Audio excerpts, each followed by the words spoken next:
Sveiki visi susirinkę į Lima Pro info sesiją. Aš esu Jurga Varanavičė, Limos vadovė ir šiandien kalbėsime apie Lima Pro. Tai yra tokie kursai, kurie suteikia marketingo profesionalo kompetencijas, už juos yra įteikiamas tarptautinis Europos marketingo konfederacijos sertifikatas, bet apie visą tai mes kartu su Indre Pikturniene, kuri yra Limo valdybos narė ir šių kursų autorė, pakalbėsime po anonsuotos mūsų įdomiosios paskaitos.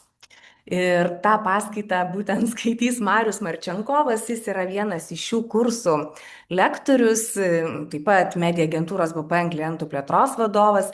Na ir Marius tikrai supranta, ką kalba, nes turi beveik 20 metų patirties verslo plėtros, skaitmeninės rinkodaros, reklamos planavime. Tai tikrai Marius žino, kaip efektyviai leisti reklamos pinigus. Ir daug nekalbėdama, Mariau, noriu kviesti tave, prašau papasako, ką daryti, kai atrodo reklamos daug, rodo Exceliuose rezultatai geri, o štai neturime jokio rezultato pardavimuose. Taip, pirmiausia, tai iš karto labai rekomenduoju taip, ir viduje, ir visur išoriai terminiją pasikeičiam, reiškia, nuo reklamos išlaidų perinam prie reklamos investicijų. Atrodo, čia tokia labai smulkmė, bet kaip būna, reiškia, kai su vadovais kalbat apie išlaidas, tai ką jie nori daryti? Karpyti. O investicija jinai pati savaime suponuoja grąžą, tada automatiškai norisi didinti. Taip. Tai va, čia toks truputį lyrinis nukrypimas, bet, sakykime, pradėsiu gal nuo tokios frazės: nevažiuoja pardavimai, neauga pardavimai, nevažiuoja pardavimai. Taip drįsčiau spėti, kad kiekvienas šiandien čia prisijungęs vienaip ar kitaip savo kaip marketingisto darbe šitą frazę, su šia fraze tikrai ir pernai gyvenot, ir šiemet gyvenot, ta prasme, tiek daug visko atrodo darot, bet tie velniai kaip neauga, taip neauga. Ar lyginant, sakykime, su tuo, ką plane susiplanavę, ar kokius lūkesčius jums kelia akcininkai ir vadovai, čia tokia klasikinė situacija. Tai jeigu, sakau, ta frazė bent kažkiek rezonuoja, tai turėtų ir pranešimas rezonuoti. O dabar kita dalis, tai irgi marketingo veikla šiais laikais, faktas, niekaip neatsiejama nuo technologijų, nuo protingų dirbtinių intelektų paremtų algoritmų. Tai čia yra antra tema. Ir aš pats esu, kaip Jurga minėjo, esu reklaminių kampanijų sklaidos strategas. Aš nedalyvauju ten kūrybiniuose procesuose, nekuriu, nerašau. Toks matematinis, labai mano analitinis matematinė veikla, žodžiu, kaip teisingai sustrateguoti reklaminių kanalų sklaidos mechaniką, tam, kad žinutė būtų nunešta iki reikiamų jūsų klientų smegenų ir širdžių. Ir aš su tais protingais algoritmais, su technologijom, mūsų sritis bendraja prasme, jie jau daug metų susiduriam.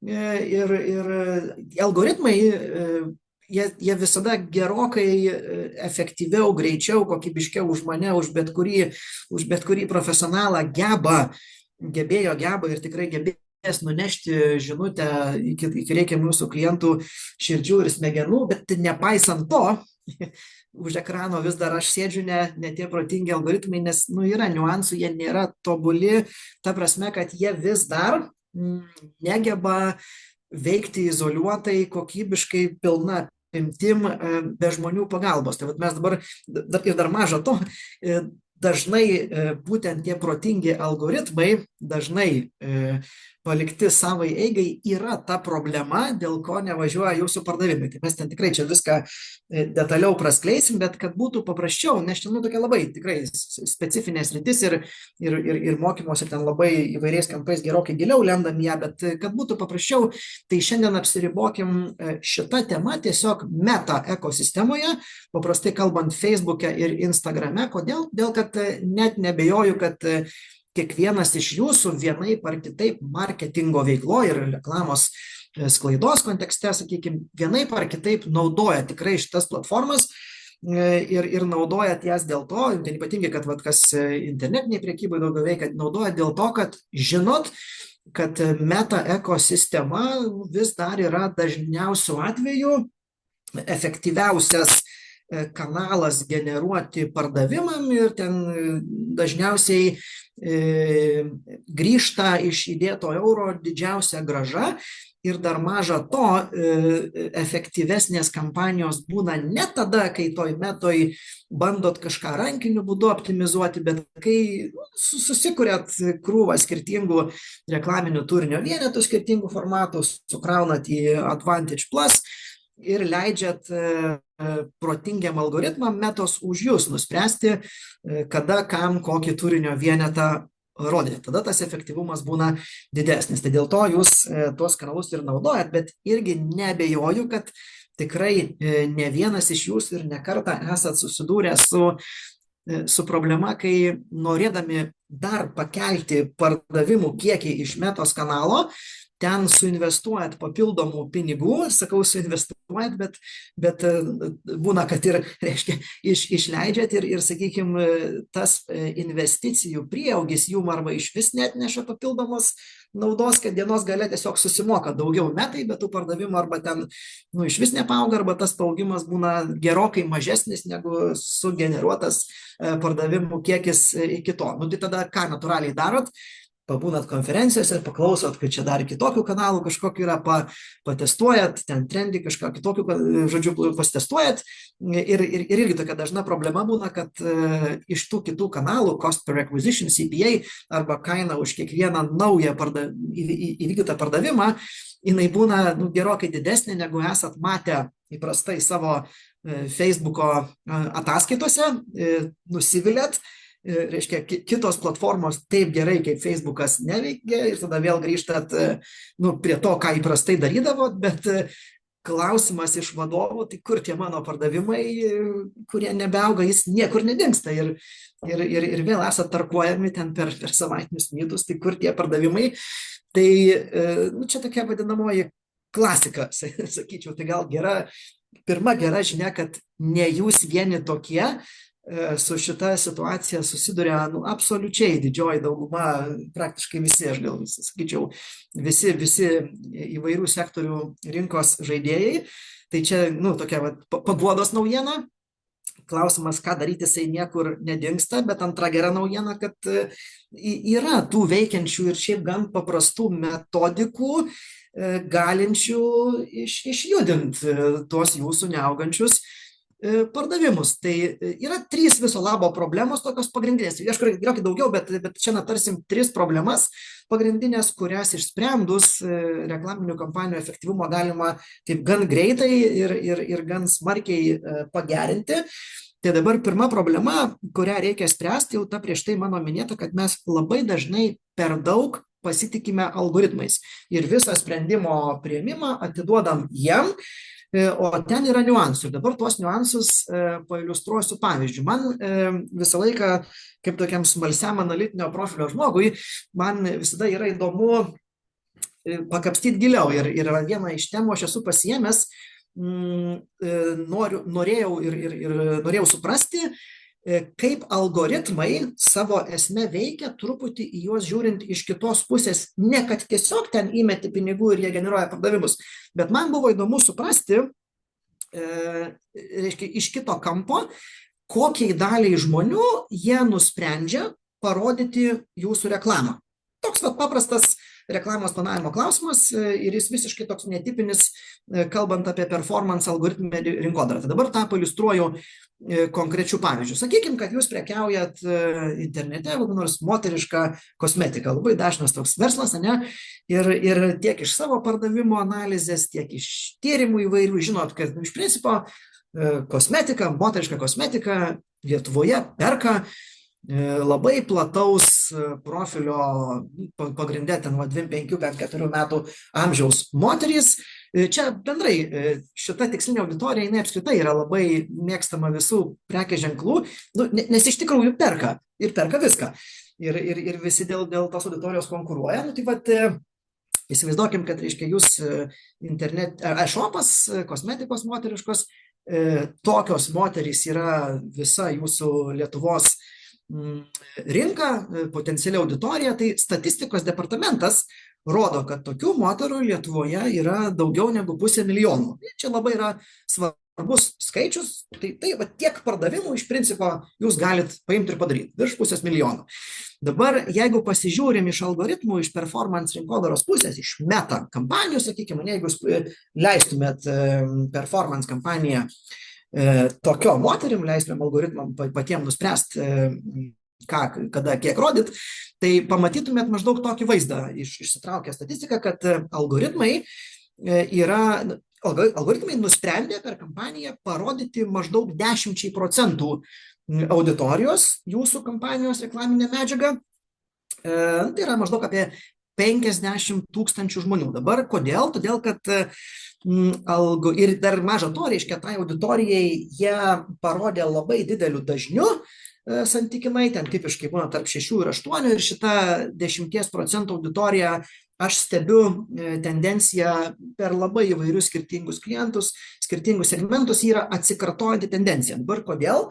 Todėl, kad algoritmai savo technologinę esmę, performance rinkodara ir algoritmai, jie yra taip suprojektuoti, kad fokusuotųsi į karščiausią auditoriją, tai yra į tas moteris, kurios įvairiais signalais internete parodo algoritmam, kad yra suinteresuotos artimiausių metų įsigyti tą konkretų arba, reiškia, panašų produktą. Ir algoritmai į tokias fokusuojasi, bet kitą likusią dalį, 90% moterų, kurios savo sociodemografinę statistiką, savo elgseną gyvenime, jos šiaip galėtų būti drąsiai jūsų klientėmis, tiesiog jos šiuo momentu neparodo intencijos ir dėl to algoritmai jas laiko nekokybišką, netinkamą auditoriją, jai reklamos nerodo, tai išdava yra kokia, kad, reiškia, į 10% susifokusuoja labai smarkiai, o likusiai 90% auditorijos reklamos apskritai neparodo. Ir dabar, sakykime, įvykus tokiai kampanijai, ten dar su kokiu geru 10% conversion reitų rodiklių nuo atėjusių 50 000 moterų srauto į jūsų tinklapį, sakykime, jūs padarot 5 000 pardavimų. Tai labai faina, nusipirko 5 000 jūsų prekių, čia jums gal kaip verslui rodiklis yra ok, bet statistiškai dabar, kai pasižiūrėt, tai yra viso labo 1% nuo viso rinkos potencialo. Tai reiškia, jūs algoritminė performance rinkodara nepardavė 99% potencialo dėl tam tikrų specifikų. Dabar labai dažnai, e-commerce visada visi ieško efektyvumo, tai vėl taip labai nesunku skaitinę išraišką pažiūrėti, kas atsitiktų, sakykime, jeigu jūs taip labai susispaudžiat ir dar tą savo performance rinkodarą ten ar agentūrą pakeičiat, ar ten, nežinau, specialistą kokią nusamdot ir performance agentūrą suefektyvinėt 20%. Tai toks ten dviženklis skaičiaus efektyvumo augimas, jis šiaip gana sunku padaryti, ypatingai jeigu ta performance rinkodara veikia kurį laiką. Yra gana toks challenging dalykas, bet, sakykime, jums tą pavyksta padaryti, tai jūs parduodat papildomai dar 1000 produktų, reiškia, ar dar 1000 žmonių savo produkciją, bet tai viso labo yra tik tai 0,2 procentinio punkto papildomų pardavimų iš vėlgi to viso 100% rinkos potencialo.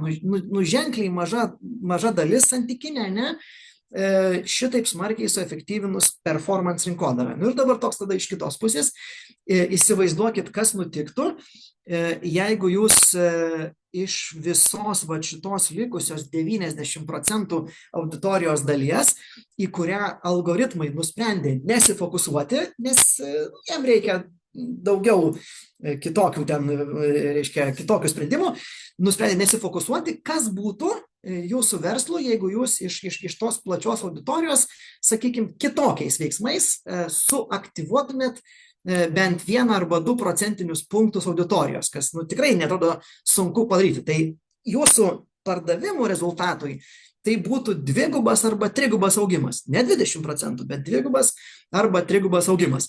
Tik, aišku, turim suprasti, kad ta kita dalis, į kurią nesifokusuoja algoritmai, ji yra savo esme. Tos moteris yra savo esme kitokios, konservatyvesnės savo elgseną, jos ne taip greitai priima sprendimą, ne taip greitai keičia įpročius ir taip toliau. Todėl čia galioja visai kitokie dėsniai negu performance rinkodarai. Šitai dalį aktyvuoti natūralu reikia ir atskiro papildomo biudžeto, kitokių verčių pasiūlymų, kitokių prieimo formų, kanalų, lyginant su tiesiog performance rinkodara. Bet čia yra svarbiausia, kad čia jūs turėsite mąstyti ilguoju laikotarpiu, o to nesugeba algoritmai. Todėl jūs šitoj srity, norėdami aktyvuoti tą į performance rinkodarą nesiaktyvuojančią auditoriją, čia jūs turėsit kaip marketingistai parsigrąžinti sprendimo priėmimą savo.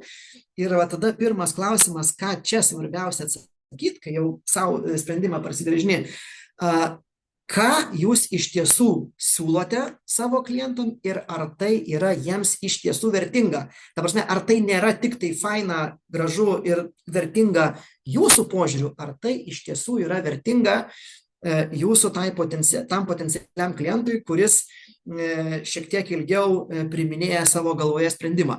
Ir dabar dažniausiai performance rinkodaroje, sakykime, tipiškai būna iš karto atiduodama jūsų požiūriu pati didžiausia vertė, kuri dažniausiai yra išreiškiama per kainos mažinimą, per nuolaidą ir ji performance rinkodaroje toks vertės pasiūlymas, jis labai gerai veikia, nes ten prisiminkim yra karščiausia auditorija, kuri jau yra suinteresuota paslauga, tai kai jūs dar duodat papildomą vertę mažesnę kainą iš principo, tai iš pradžių tie pardavimai puikiai važiuoja, bet paskui jie kažkokiu momentu sustoja, nebeauga, nes, surprise, žmonėm reikia ne tik nuolaidos, bet yra ir krūva kitokių verčių pasiūlymų, kaip jūsų ten produkto ar patikimumas, ar jūsų verslo etika, ar kokybė, ar prekės ženklo buvimas labai prestižiniu. Ir ta prasme, skirtingų verčių ir motyvų apart nuolaidos, kodėl jūsų produktas yra iš tiesų vertingas jūsų potencialiai auditorijai, apie kurias vertes ta auditorija greičiausiai net nežino. Ir ta prasme, gali būti, kad jūsų neperka dėl to, kad nesupranta vertės ir jūsų net už dyką neimtų, jeigu nesupranta, kam jūs iš tiesų esat reikalingi, kokią problemą sprendžiat, ar ten galit pagerinti žmonių emocinę būseną ir taip toliau. Tai todėl, kalbant apie tos didesnės, platesnės auditorijos užaktyvavimą, va čia ir svarbu tyrimais ir viso ko išsiaiškinti, tai kokios tos vertės yra, kurios persvertų barjerą, dėl ko jūsų neperka ir kokios tos vertės būtų motyvai, dėl ko reiktų rinktis jūs, kuo jūs geresni už konkurentus ir tas vertės nunešti iki reikiamų auditorijų. Čia labai svarbu, kad ta plati 500 000 moterų auditorija, ji bus labai segmentuotai skirtinga ir labai dažnai reikia skirtingų verčių, skirtingam auditorijom ir tas vertes iškomunikuoti. Ir va čia ateina antra problema, irgi labai dažna, kai prieinama prie verčių komunikacijos, ne algoritmiškai, bet sudėti į žmonių smegenis ir širdis, tai kodėl reiktų jūs rinktis, labai būna tipinė problema per mažai biudžeto arba netgi jokio biudžeto tų verčių komunikacijos žinučių sklaidai. Ir čia paimkim vėl labai tipinį konkretų pavyzdį, sakykime, vėl ta pati kosmetika moteriška, shopas, turit, sakykime, Instagramo profilį su 20 000 sekėjų Lietuvoje. Čia Lietuvoje turbūt sutiktumėt su manim, gana geras rodiklis, didelis skaičius, džiaugiatės, turit bendruomenę. Ten, sakykime, vis įkelia tai istoriuką, tai rilsiuką, ten kokį Instagramą ir įsivaizduojat, kad toks yra įsivaizdavimas, turiu didelę sekėjų bazę, įmečiau istoriuką ir dabar jau su visom man reikiamom moterim tikslios auditorijos pasikalbėjau. Tai ne visai. Zuckerbergas, turėkit minty, yra irgi pelno siekiantis Instagramo savininkas ir jis nėra suinteresuotas jokia komercinė žinučių sklaida už dyką, tai tipiškai čia galite irgi išsitraukti statistiką iš savo organinių postų, bet kokio organinio turinio ir vidutiniškai pamatysit, kad ten turbūt geriausiu atveju iki 5% vidutiniškai jūsų organinis paustukas ar storiukas pasiekia auditorijos nuo jūsų reiškia, sekėjų bazės ir tas 1000 žmonių pamačiusių jūsų reklamą storiukyje, sakykime, ne organiškai, be būsto, tai yra tik tai 0,3% viso Instagrame esančio to moterų rinkos potencialo. Tai reiškia 99,7% moterų, kuri yra jūsų ta šaltesnė rinkos dalis, kurią galima aktyvuoti, tiesiog nematė to jūsų organiško režisuko. O tokia yra radikali statistika. Bet čia, sakykime, jau yra prekių ženklai išmokę, kad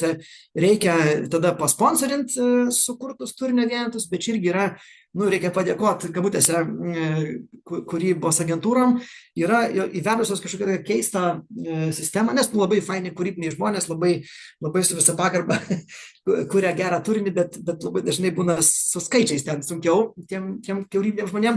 Tai yra kažkokia tokia rinkoje suformuota praktika, tai įmetam čia 5 eurų postbūstui ir tada jau įsivaizdavimas yra, kad tada jau tikrai čia visos reikiamos moteris tų 5 eurų postbūstų pamatys, reiškia, sukurtą turinio vienetą, tai irgi ne visai.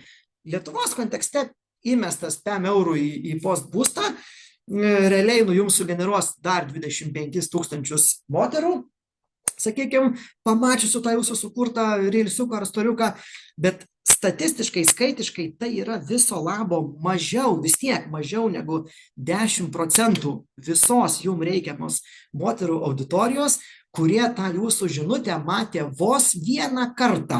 Tai dabar dar lygiai taip pat, čia labai svarbus momentas, vos vieną kartą, mažiau negu 10%. Dabar atsakykit savo klausimą, ar jūs patys, reiškia, keičiat savo įpročius, kokią kavą gerti, kokį ten kremą teptis ant veido, ar kokį telefoną įsigyti, vos kažkur Instagrame šmėstelėjus tarp viso infosrauto vienai žinutei. Nesielgia taip. Tai lygiai taip pat nesielgia ir jūsų klientai.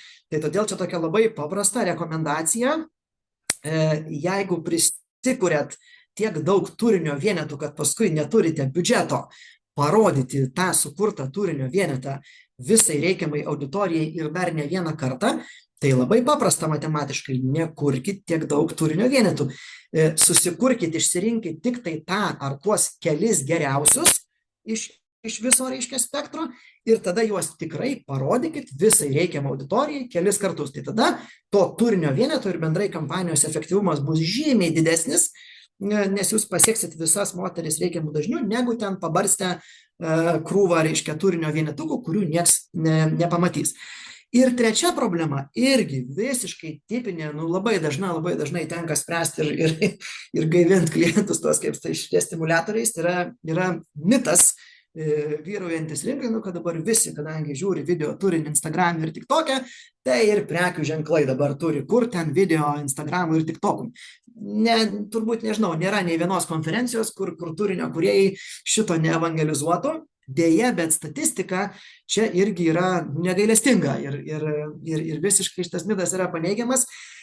Paimkite įdomumo dėliai po mano pranešimo, išsitraukit statistikos, jeigu, pavyzdžiui, esate ar Instagram, ar TikTok'e sponsorinę kokį nors leidę paid reklamą, bent, pavyzdžiui, 15 sekundžių klipą kažkokį buvo, nesusukę, paimkit ir išsitraukit statistikos. Ne tik kiek buvo impressionų sugeneruota, bet kiek jų buvo pilnai pražiūrėti iš tų visų impressionų nuo pirmos iki paskutinės sekundės. Full view, completed view arba viewed to 100% metrika. Labai gera metrika yra. Ir busit nemaloniai nustebę, kad iš visų Instagramo parodymų vos 2% būna pražiūrimi iki galo. TikTok'as yra absoliutus antirekordininkas šitos srities, ten dažniausiai netraukia nei procento, arba kitaip tariant, absoliučiai didžioji dauguma jūsų parodymų, 98-99%, tų 15 sekundžių klipų ten įkurtų, bet čia tas pats galioja ir trumpesnėm ir ilgesnėm, 98-99% jų būna pažiūrimi tik tai vos ten pirma 1 arba 2 sekundės. Ir viskas. Šmėstelit kažkur tai ir tas jūsų klipas yra neperžiūrimas. Dabar, kodėl aš kalbu apie tas pilnas peržiūras, irgi pailiustruosiu konkrečių pavyzdžių, kodėl tai yra svarbu. Tiek filosofiškai, tiek praktiškai. Jūs iš principo filmuojate tą 15 sekundžių ne veltui. Greičiausiai tą daro dėl to, kad norit audiovizualinių, reiškia, pačiu paveikiausiu reklaminiu formatu veikiančių du žmogaus sensorius, regą ir klausą, jūs norit iškomunikuoti tam tikrą linijinę istoriją, kurią papasakoja, ten sudėję kelis skirtingus motyvus, tokiu būdu bandot pakeisti žmonių požiūrį į jūsų prekės ženklą tinkama jums linkme ir filmuoja tą video dėl to, kad ten kažkokiu vienu statiniu, 1 sekundės vaizdeliu nesugebat kokybiškai, tiesiog technologiškai, kokybiškai nesugebat sudėti visų reikiamų akcentų, visų motyvų į statinį vaizdelį. Labai normalu. Už tai jums reikia linijinės istorijos. Ir dabar, reiškia, vėl paimkim tą patį pavyzdį, esate e-shopas kosmetikos moteriškos ir susikuriat 15 sekundžių klipą, kur per pirmas 5 sekundės jūs norit garsiai pasakyti savo brandą, kad esat ekologiškos kosmetikos butikas, ten koks nors Nord Eco Scientific Derma, reiškia, pristatot savo prekės ženklą ir tokį pagrindinį savo USP arba tam tikrą funkcinį elementą, kad esat ekologiškos kosmetikos butikas, jau jums sudega 5 sekundės, bet tai jums yra motyvas, kuris galimai aktyvos dalį auditorijos. Per kitas 5 sekundės norit pasakyti, kad kaip tik turit kokį nors ten super duper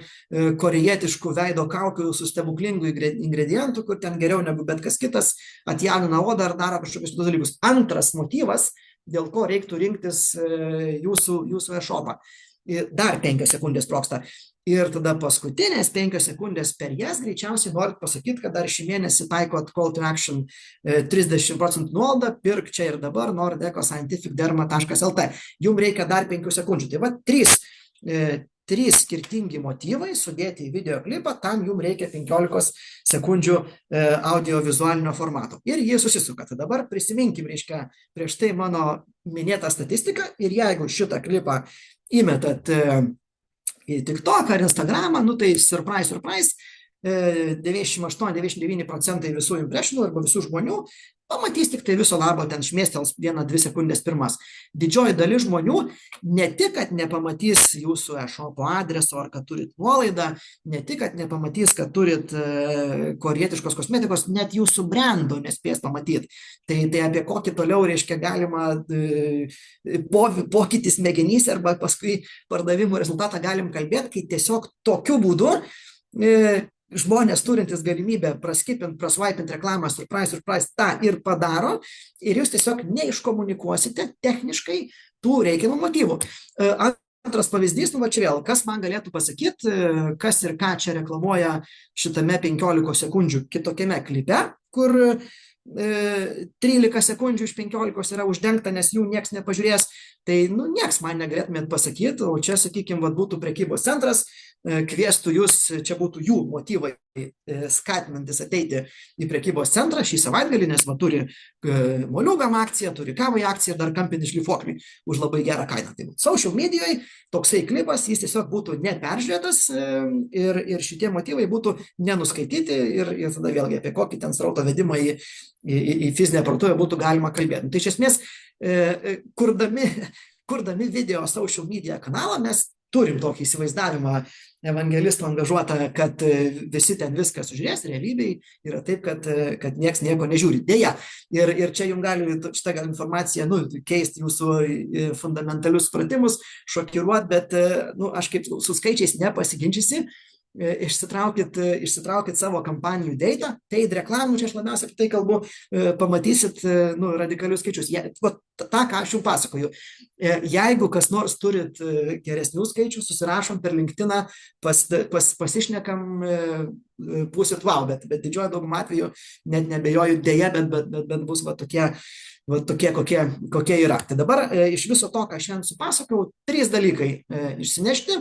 Tai pirmas dalykas, neapsiribokit, net ir e-komercijoje dirbdami tik tai performance kampanijomis dėl algoritmų ribotumų ir tikrai prisiminkit, kad algoritmai dirba su labai maža karščiausia auditorija ir jeigu tikrai ten jaučiat ir iš skaičių matot, kad tam tikras lubas, verslo esat pasiekę, tikrai pasitestuokit verčių komunikacijos kampanijų, pataupykit biudžeto performance kampanijom ir padarykit verčių kampanijų. Labai dažnu atveju, ypač jeigu kurį laiką būna nedarytos, brandinės, tas vadinamos kampanijos, verčių motyvų kampanijos, jos tada gana greitai padaro rezultatą, bet jas darydami, nu, neprisikepkit per daug žinučių, vėlgi, kuriom neturėsit pakankamo biudžeto ištransliuoti visai auditorijai ne vieną kartą dar, idealiu atveju, tai pasilikit tik tai geriausias, tik tai tas,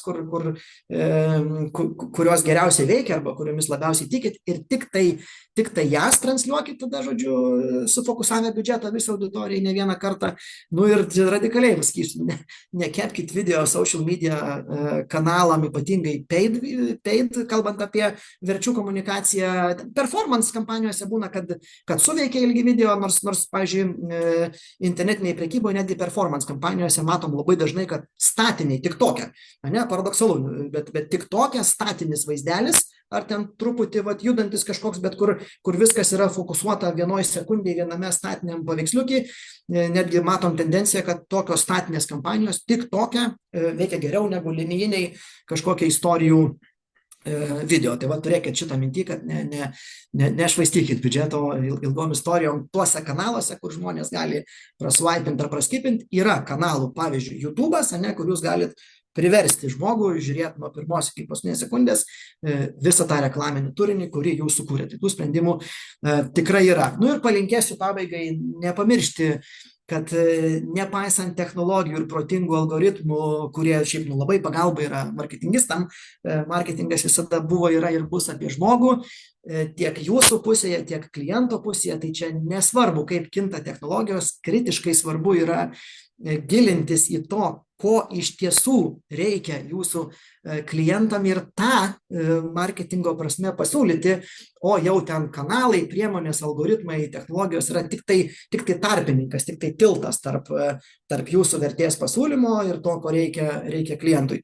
Ir irgi šią didžią garbingą dieną, sausio 13, labai linkiu visiems nepamiršti, kas 91 sausį mums iškovojo laisvę būti marketingistais ir neužmiršti, kas šiandien už tą laisvę kaunasi Ukrainoje. Todėl nenustokim remti Ukrainos ir ačiū visiems už dėmesį. Ačiū tau, Mariau, už tokį gražų įkvėpimą. Iš tiesų mes čia taip pataikėme tą sausio 13 netikėtai, kaip planavom, žinojom, kad sausio 13, bet matyt ne apie tai galvojom. Tai ačiū už gražų suvedimą. Dovilė tavęs klausia, ar pasiektos auditorijos dydis nepriklauso nuo skiriamo reklamai biudžeto, tai ir jeigu didesnis biudžetas, tai pasieks daugiau negu tuos tavo paminėtas 50 000 moterų.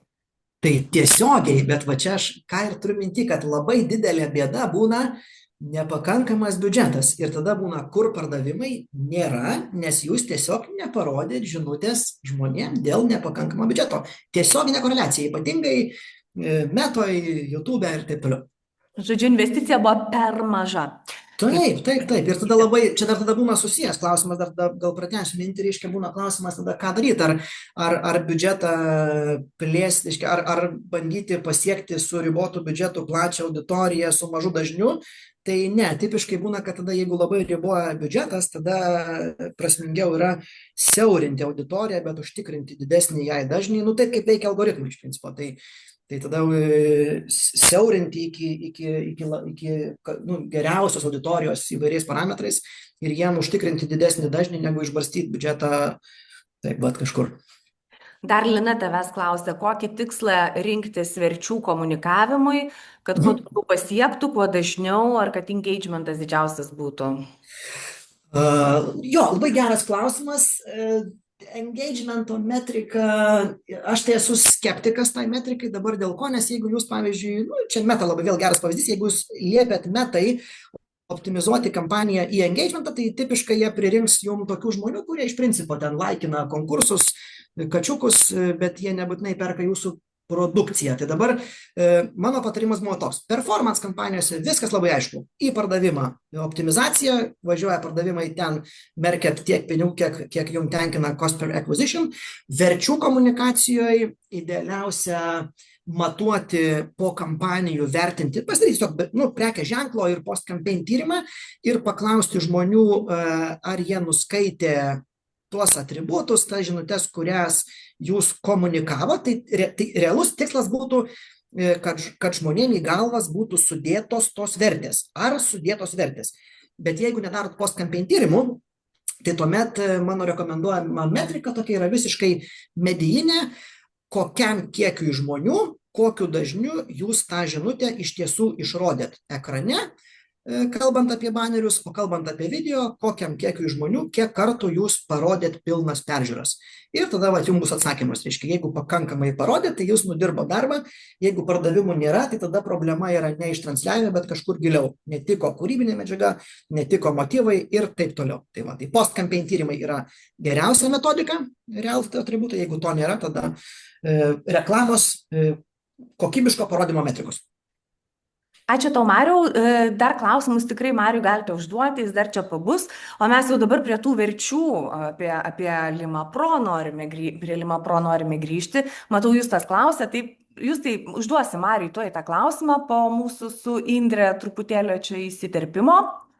Tai sausio 30 startuoja mūsų mėgstamas, mylimas 5 mėnesių kursas, kuris yra skirtas marketingo profesionalams arba tiems, kas štai jaučia, kad trūksta mažo žingsnelio, kad jau galėtų sėsti į marketingo vadovo kėdę ir vadovauti dideliai komandai.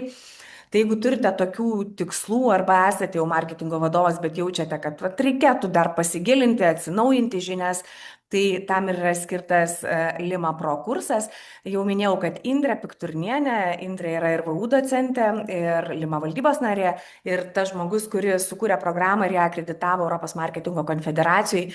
Tai Indrė, žinau, kad tu geriausiai gali pasakyti, tai didžiausias vertės iš mūsų šių mokymų kokios.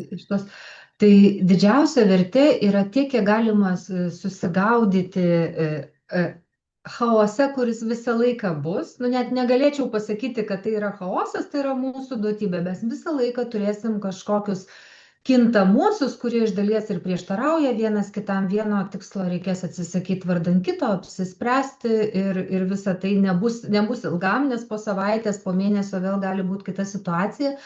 Tai va būtent tame neapibrėžtume susidėlioti savo tvoreles ir ne ką daryti, ko nedaryti ir kokių taisyklių laikytis, net jeigu jos negali būti iki galo apibrėžtos. Tai Marius čia yra puikus pavyzdys viso to, ką papasakojo, tai dažnai yra toks mąstymo algoritmas negu griežtos taisyklės ir tokių mes kaip specialistai norim ir ieškom daugybėje temų. Tai Marius dėstys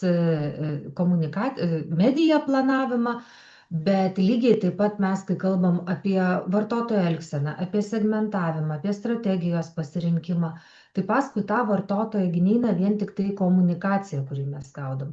Paskui jį eina kaina mūsų, paskirstymo kanalai, produktai ir jų situacijos. Reiškia, mes turim turėti tokį product, market, consumer, channel fit, kur viskas gula kartu ir dėl to mes labai norime pristatyti mūsų klausytojams ne tik tai komunikacijos temas ir prekės ženklą, nors žinom, kad jos labai labai aktualios, bet ir truputėlį įvesti į kainodaros, produktų krepšelio, paskirstymo temas, tiesiog, kad parodytumėm, kaip jos sąveikauja su visom kitom mūsų veiklom. Tai reiškia, tas apsibrėžimas, kokį žaidimą žaidžiam, su kokiu vartotoju, kas jiems svarbu, kokių taisyklių laikysimės, yra ko gero pats svarbiausias. Tai be medijos dar labai kreipiam dėmesį į operacinį valdymą, tai yra norim, kad marketingo vadovas išmanytų finansus, tokius net bendresnius įmonės finansus, ne tik tai savo marketingo projektą. Norim, kad susipažintų su iš specialisto lūpų labai žinomo Kristinos Mažykytės išgirstų tą kasdienio operacinio valdymo principus, kaip jinai mąsto, kaip organizuoti komandą, kaip apsiskaičiuoti biudžetą, kada samdyti, kada outsourcing. Aišku, kaip minėjau, tos konkrečios funkcinės sritis, dar kas labai aktualu, aišku, yra skaitmena, visą tai turim atskirą dieną paskaitą su Radvilu Šepučiu, kaip mąstyti vadovui apie skaitmeną. Na ir aišku, dirbtinis intelektas, kurį atnaujinam kiekvieną semestrą, pasikviečiam arba naują lektorių, arba paprašom atnaujinti, nes tai, ką dėstėm prieš porą metų, prieš 3 metus, kai tik prasidėjo ir kai pasižiūri dabar, apie ką turi kalbėti marketingo vadovas, kalbant apie dirbtinį intelektą, tai atrodo, kad praėjo čia ne 2 metai, o kokie 7. Nes mes kalbam apie visiškai kitus dalykus, apie valdymą, automatizaciją, reiškia vėlgi mąstymo būdą, kaip įdėkti įmonėje, o nebe apie promptus. Tai manau, kad tas platus apžvalgumas yra toks išskirtinumas rinkoje. Taip pat dalyviai turi parašyti savo marketingo darbą, tai yra pasirinkti marketingo užduotį, gali būti tiesiog klasikinis komunikacijos planas, bet gali būti ir darbas su tais product, market, channel, price fit, krepšelio persižiūrėjimas, lojalumo programos diegimas iš tokių įdomesnių temų. Ir būtent tam darbui gauti individualias konsultacijas iš specialistų, iš mūsų lektorių ir paskui jį paruošus apginti prieš komisiją ir dažniausiai jis lygiai taip pat nukeliauja į įmonių valdybas. Tai galima sakyti, kad jūs iš karto parnešate vertę savo organizacijoms su konkrečiais labai sprendimais. Ačiū, Indre. Tai jeigu taip apibendrinant, matau, kad Mariui dar klausimų yra, tai rašykite ir toliau, ir Indrei, ir Mariui, mes juos tikrai išduosime, bet apibendrinant, Lima Pro tai yra tiem, kas save mato, savo karjerą mato kaip pirmiausia marketingo vadovo, na, kitas žingsnis, aišku, eiti į valdybą ar į organizacijos vadovus. Tai startas sausio 30, pabaiga birželio 23, bent jau tai planuojama preliminariai. 5 mėnesiai, bet iš tų 5 mėnesių, na, tai kursas yra pritaikytas, aišku, dirbantiems žmonėms. Tai yra 15 kartų nuotoliniai prisijungimai vakarais po darbo ir 8 gyvi susitikimai Vilniuje, kurie yra labai vertingi, nes, na, nepamirškim, ką labiausiai gauname iš įvairių studijų, nu, tai ko gero kontaktus, galbūt kažkokius ryšius, kurie ateityje virs gerais verslo projektais. Na ir platus turinys, bet ne tik turinys, bet kad lektoriai, dėstytojai, tai yra profesionalai, na, va tokie kaip Marius, kur kelis dešimtmečius bandė, darė, žiūrėjo, kas veikia, kas neveikia ir štai dabar jau gali pasidalinti tais patikrintais dalykais. Tai kviečiame jungtis. Taip, Mariau, dar tau klausimas. Vykdant performance kampanijas, ar verta skaidyti atskirais adsetais? Broad, lookalike, remarketingas, ar geriau daryti broad advantage audience? Va taip. Atsakymas dabar nepatiko, nes aš žinau, čia lūkestis yra, žinai, golden bullet arba taip, bet realybėje atsakymo nėra. Rekomendacija būtų pasitestuoti, nes labai skirtingiam sektoriam, skirtingiam veiklom būna, kad skiriasi. Bet aš galiu pasakyti tendenciją bendrai rinkos, tai tendencija juda link broad advantage plus. Nu, tiesiog algoritmai pergudrauja jau žmonės ir geriau padaro, bet vėl, pavyzdžiui, PMax-e, Google atitikmuo, sakykime, ne, va šitam, tai PMax-e esam užgaudę situacijų, kai Google'as labiau suoptimizuoja, taip vadinkim, ne į backendinį kliento pardavimą, bet labiau į savo vidinius KPI-siukus ir ten, nu, neteisingai suskirsto pats biudžetą, kuriam negali turėti įtakos skirtingose savo placementuose, tai ten pareguliavus rankiniu būdu geresnių rezultatų pavyksta ištraukti. Tai čia, taip sakau, ne, nu, testuoti reikia. Nu, na taip, čia kaip mano 13 metų sūnus rašo, kai greitai nenuimu jam kokio ribojimą nuo Snapchato, tai atsakyk su C raide ir rašo daug kartų į sekundę. Tai visi norim to geriausio recepto, kaip greitai visi galėtume pasiekti sėkmę, nu taip nesigauna dažniausiai. Tai dar, kol jūs galvojate klausimus, aš dar trumpai Indrės paklausiu dėl to egzamino. Suaugę žmonės dažniausiai jau nelabai tuos egzaminus nori laikyti. Tai ar sudėtingas, ar praktiškas tas egzaminas, kaip ten būna? Tai egzaminas pirmiausia įdomus, jo netokia užduotis, aš suprantu, bet jis yra įdomus tuo, kad dalyviai sprendžia praktinį keisą, tai yra įmonės atvejo analizė, kur jis, sakykime, ar turėjo priimti sprendimus, ar ateityje priims. remiantis daugybę skaičių, svarstymų, reikia identifikuoti jos stiprybės, silpnybės, konkurencinius pranašumus ir tada remiantis tuo atsakyti į klausimus, aišku, atlikti tam tikrus skaičiavimus. Tai pasakyti, ar lengvas ar sunkus, jis nėra lengvas. Mūsų egzaminas tikrai nėra tas, kur atėjęs taip iš bendros nuovokos atsakysi, nes yra tam tikri pasiruošimo elementai, vis tiek reikia žinoti ir terminus, ir sąvokas, ir mokėti skaičiuoti, bet visam tam ruošiamės, peržiūrim buvusius egzaminus ir vėlgi tas pasiruošimas irgi yra treniravimas mąstymo, o kaip suprasti, kurie čia produktai jau turėjo išeiti iš to krepšelio, nes rinkoje jiem paklausos nėra, arba kurie produktai turėtų likti, nes, sakykime, tai yra didžiausias maržas duodantis produktai ir rinka rodo geriausias tendencijas, ar ne, kad tai augs. Reikia tik susitvarkyti savo marketingo veiksmus.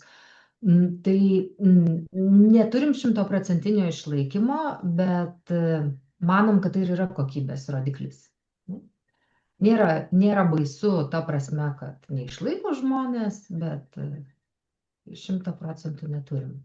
Na taip, žinau, kad grupė jau baigė susirinkti sausio mėnesio pabaigai, dar kelios vietos yra, tai, kaip sakė Marius, netaškykime pinigų vėjais, leiskime juos, investuokime į ten, kur yra svarbu. Tai mes jums, mūsų infosesijos dalyviams, atsiūsime ir Mariaus paskaitą. Jeigu Marius leis, tikiuosi, leis. Be problemų.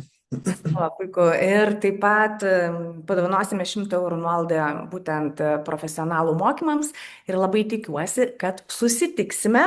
O jeigu jūs dar nesate įtikinti 100%, kad reikia sausio 30 prisėsti ir prie savo žinių bagažo atnaujinimo, tai sausio 19 per pietus 12 valandą būtent turėsime mūsų dirbtinio intelekto lektorės Odetos Sevičiūtės paskaitą, tai kokios tos klaidos daromos yra su dirbtiniu intelektu. Ir esu tikra, kad nebus ten ta klaida, kad mes nežinom, kas yra ChatGPT, tai ar tam prompto nemokam rašyti. Manau, kad ten bus jau apie rimtesnius dalykus. Tai ačiū Jums labai, kad tikrai tiek daug Jūsų prisijungėte. Ačiū tau labai, Mariau, už paskaitą, ačiū Indre ir iki malonių susitikimų.